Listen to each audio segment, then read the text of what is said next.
Hi, I'm Nick from Enemy, and we're here with Chris Shiflett. How you doing, buddy? Yeah, good. How are you? Good. Good. You're right. You know, you've been on tour in the UK for last week. You had London on Monday. Yeah. You had Bristol last night. How's it been? It's been really good. These shows have been amazing. Yeah. Hard Lessons is coming out in June. Yes. What can we expect? June 21st over here. Yeah. It's I think it's a little bit more of a guitar record than my last record. Which is a funny thing to say because I'm a guitar player, but it's definitely like, a little more, leans a little more rock and roll, I think, than the last one. I think it's more like kind of a blend of all the stuff I've, ever grew up listening to, really. And, we've kind of heard a little bit of it. We've heard This Old World, we've heard Welcome to Your First Heartache. What do they say about the record, do you think? Yeah, I mean, I think those are good. Those are good tracks to put out first, because especially like This Old World, like half that song are just guitar solos. Yeah. So that was like, we definitely had that in mind when we were recording. Like I was thinking about how's this gonna be to go play live, and I think a lot of the songs lend themselves to that. And then going in and making the record, Dave Cobb that produced it, was really like, it was really his idea to use a crunchier, more rockin' kind of guitar sound. Because for me, I like to, in things I do, solo stuff, I like to kind of mess around with tones and flavors that I don't get to do often, usually. But Cobb was like, come on, man, you're a rock and roll guitar player. Just be a rock and roll guitar player. Amazing, of course. I was like, yeah, you're right. And West Coast Town was 2017. We've got this new album coming out 2 years later. Yeah. I'll ask, where do you find the time to fit it in between Foo stuff? God, I have no idea. There's the Foo stuff is, I mean, that's one thing, and then there's my wife and kids. That's a whole nother kind of full-time thing. But I wrote a lot of these songs while I was on tour, in 2017, 2018, with Foo Fighters. Yeah.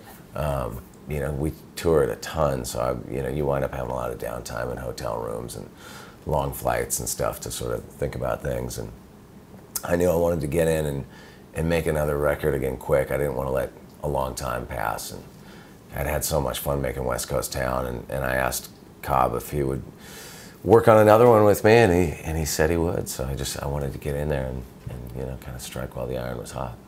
And I know we briefly touched on it the last time we spoke, but This Old World may or may not have a slight hint about one Donald Trump or the world in general. It's sort of more like, it's really like I mean, it's certainly inspired by, what we've all been living through, sort of post 2016 election cycle.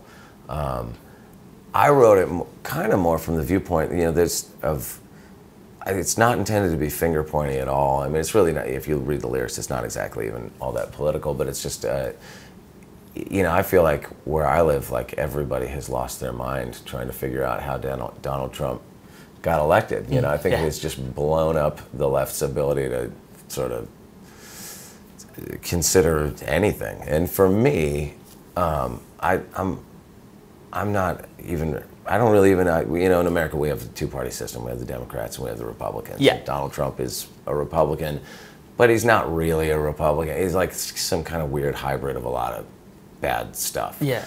You couldn't call him exactly just a typical Republican, and I'm not, I don't consider myself a Democrat either. I'm not a Republican, I'm not a Democrat, I'm neither. And I just kind of watch both sides and the media surrounding them and the people who support them not really dealing with the real issue, which to me is like, why is Trumpism a palatable option to so many people?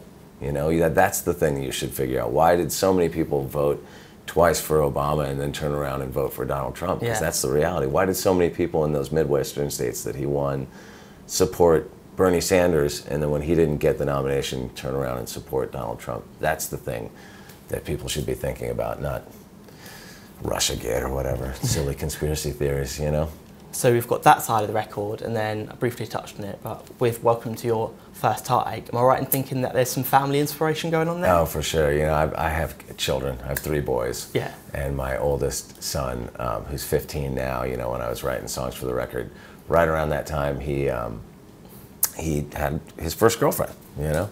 So I was just writing really from kind of reflecting on my own, like, you know, first girlfriends in high school and sort of where I expected his relationship to go.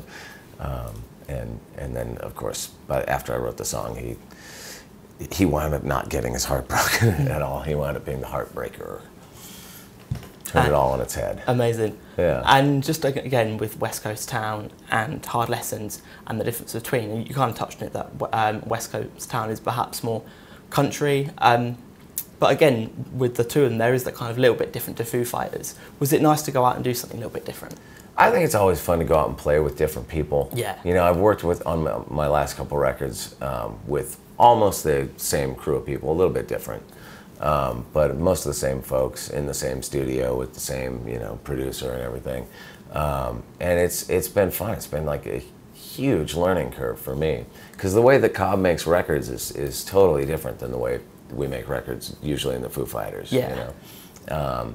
It's just a very different experience. And then my role in it is so different because, you know, I'm writing the songs and singing and you just have a different, you know, different perspective. Like in Foo Fighters, I'm there to support Dave's creative vision. Yeah. You know, when we go in to make a record, you know, he comes in with the song, and sometimes I'm trying to figure out a guitar part that maybe slots in there, so or whatever. You know, it's a different thing.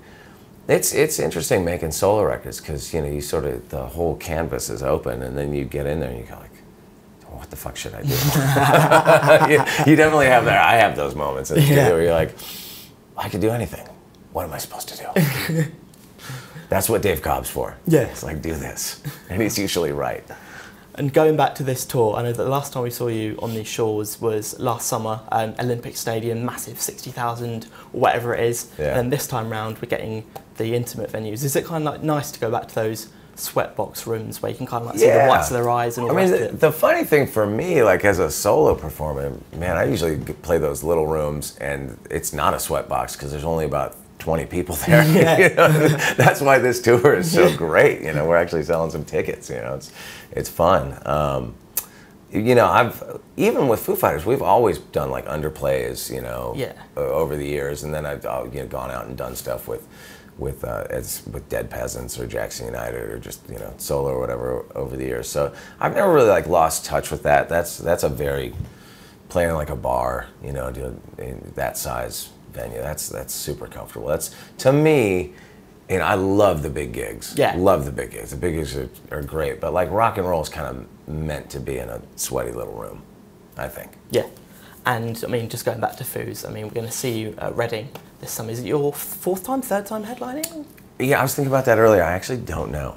It's been years since we played Reading. I can't even really remember the last time we did it, although I have clear memories of doing it at least 2 or 3 times over the years with Foo Fighters. I played Reading Festival when I was in No Use for a Name on the Warped Tour stage. That was like, here's like the Reading Festival, and then they had the Warped Tour stage kind of over here, which was the first time I ever did it. But yeah, it must be a few times.